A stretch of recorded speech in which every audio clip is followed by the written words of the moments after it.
La réalité, c'est que tu bloques toi-même ton flot d'abondance.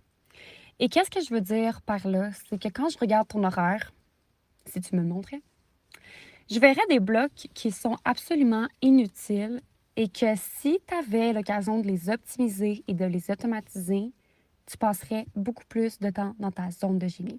Et le fait que tu ne passes pas assez de temps dans ta zone de génie et à créer du contenu et à promouvoir tes offres fait en sorte que tu bloques toi-même ton flot d'abondance.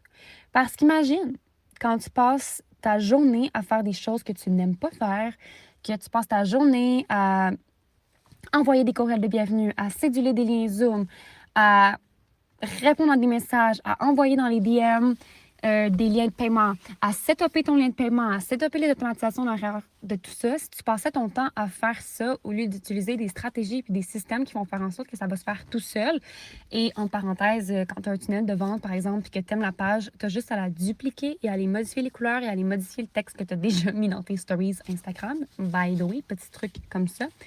Mais quand tu passes du temps à faire ça, c'est que tu bloques. En fait, tu envoies comme le signal à l'univers que tu n'as pas d'espace pour avoir plus de clientes. Tu n'as pas d'espace parce que si demain matin, je t'enverrais 100 clientes devant toi, tu n'as pas l'espace pour envoyer 100 courriels de bienvenue dans des temps raisonnables. On s'entend, tu n'en as pas. Donc, je ne vais pas t'envoyer 100 nouvelles clientes demain matin juste parce que ce que tu m'envoies comme signal dans ton horaire, c'est que c'est pas possible.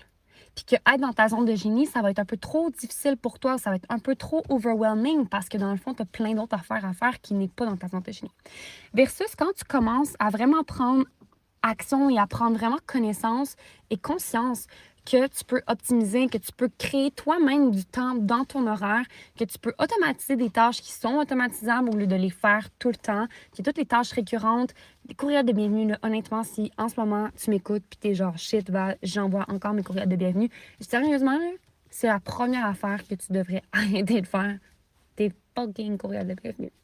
Ça devrait s'envoyer automatiquement dans la boîte courriel de des clientes quand ils payent. Ça, puis aussi, si tu acceptes encore des virements interactifs puis que tu passes ton temps à créer des factures,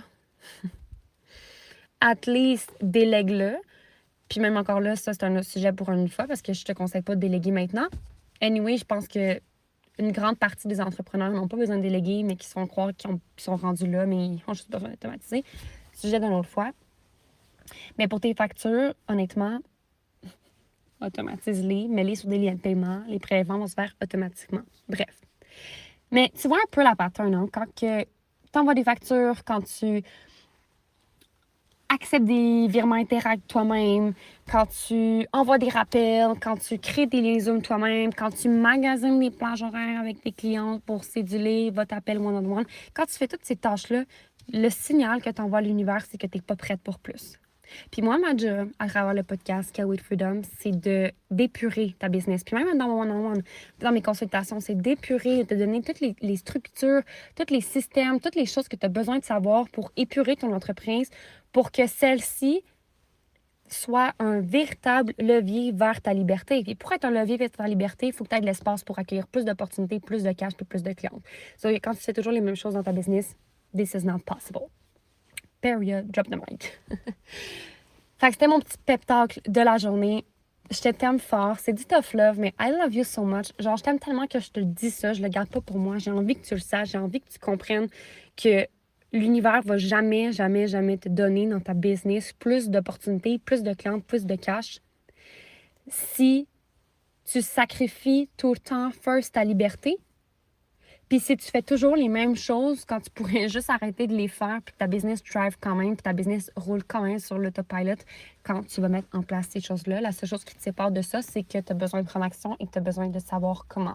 So, reste à l'affût, reste sur l'épisode Scale with Freedom, reste sur le podcast, binge, watch tout le contenu. Honnêtement, ça va de plus en plus big. Vous êtes de plus en plus à l'écouter. Je vous embrasse énormément, puis on se voit dans un prochain épisode. Love you!